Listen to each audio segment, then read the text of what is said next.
Vamos tentar imaginar as ruas do Rio de Janeiro lá no século XIX, sabe? Tudo iluminado só por lampião a gás. Agora pensa no que uma faísca de eletricidade foi capaz de fazer. Não mudou só uma cidade, mudou um país inteiro. Pois é, hoje a gente vai mergulhar na história de como o Brasil construiu um sistema de energia que, olha, é um dos mais impressionantes do mundo. E este primeiro clarão não foi só uma luzinha, não. Foi o começo de uma revolução de verdade. Para a gente entender isso, a gente precisa voltar um pouco no tempo, lá para o finalzinho do século XIX, que foi quando essa tecnologia, essa novidade, chegou por aqui prometendo... prometendo mudar tudo. O mundo inteiro estava mudando, né? E o Brasil, claro, não ficou de fora. Embarcou nessa onda. E a eletricidade, gente, na época, parecia mágica, uma coisa de outro mundo. Ela chegou com aquela promessa de noites muito mais claras e, claro, um futuro cheio de progresso. E olha, o impacto foi na hora. Tenta visualizar a cena. As ruas do Rio, que só conheciam aquela luz amarelada, meio fraca dos lampiões, de repente, pá! Tudo iluminado por uma luz branca, forte, constante. Foi uma verdadeira revolução na vida da cidade, sem exagero. Só que iluminar as ruas era só o comecinho da história. A grande pergunta que ficou no ar foi, tá, mas de onde vai vir toda essa energia? Era óbvio que ia ser preciso construir uma base, uma estrutura, para gerar eletricidade numa escala muito, mas muito maior. E aí a gente chega no ano que foi um divisor de águas, 1889. Um ano super importante, não só pela proclamação da República, mas porque foi ali que o Brasil deu o primeiríssimo grande passo para gerar energia usando a força da água. E essa aí é a pioneira, o nome dela, Marmelos Zero.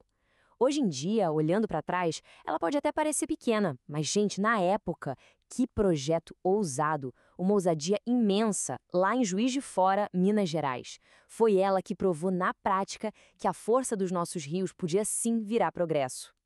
Depois de Marmelo Gero, foi como se a ficha tivesse caído para todo mundo. O Brasil se deu conta de que os rios não eram só água correndo. Eram, na verdade, um tesouro gigantesco de energia ali, só esperando para ser aproveitado. E essa exploração, ela veio com tudo mesmo. O século XX chegou e, com ele, as cidades crescendo sem parar, a indústria a todo vapor. O Brasil precisava de muito, mas muito mais energia. E precisava, assim, para ontem. É que não tinha jeito. As cidades crescendo, a indústria pedindo mais e mais força para produzir, a demanda por eletricidade simplesmente explodiu. Aquelas usinas pequenininhas, tipo a Marmelos, já não davam mais conta do recado, sabe? Tava na hora de pensar grande. Gigante, na verdade. E foi exatamente isso que aconteceu. O Brasil entrou de cabeça na era das hidrelétricas gigantes. Pensa só nesses nomes. Paulo Afonso domando o Velho Chico, o Rio São Francisco. A monumental Itaipu, que é uma das maiores do mundo até hoje. E Tucuruí, outra gigante, bem no coração da Amazônia. Cada uma delas não foi só uma obra de engenharia. Foi um motor que empurrou o país para frente. Mas a história não para, né? E a da energia é uma história de constante evolução. Com o passar do tempo, o papo no mundo todo começou a ser sobre sustentabilidade. E o Brasil sacou que precisava diversificar. Não dava para depender só das hidrelétricas, era preciso olhar para outras fontes. E é isso que nos traz para hoje, para a posição que o Brasil ocupa no mundo. Juntando a força que a gente já tinha das hidrelétricas com os novos investimentos, o país se tornou um líder global em energia renovável. A nossa matriz energética é uma das mais limpas do planeta. Isso é incrível. E essa liderança toda tem duas novas estrelas brilhando forte. De um lado, a energia eólica, com aqueles ventos incríveis do Nordeste fazendo girar turbinas gigantescas. Do outro, a energia solar, aproveitando o sol que a gente tem de sobra no país todo. Elas estão se juntando às hidrelétricas para deixar nossa energia mais limpa e também mais segura. Certo.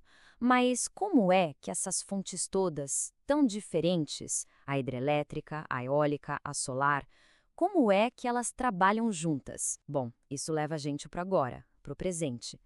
Uma nação inteira conectada por um sistema que é, olha, incrivelmente complexo. Essa comparação aqui resume tudo. A gente começou com uma única usina que mal iluminava uma cidade. E hoje? Hoje a gente tem o Sistema Interligado Nacional. Imagina isso como se fosse uma teia de aranha gigante, de fios que cruzam o país de ponta a ponta. Ela conecta uma usina lá na Amazônia com uma cidade lá no sul. Isso garante uma coisa fantástica. Se tá chovendo muito num lugar e fazendo um sol danado em outro, a energia não para de chegar para todo mundo. E o mais legal disso tudo, o mais impressionante mesmo, é que essa não é só uma história sobre levantar prédio e instalar turbina. É uma história sobre a gente criar nossa própria tecnologia, sabe?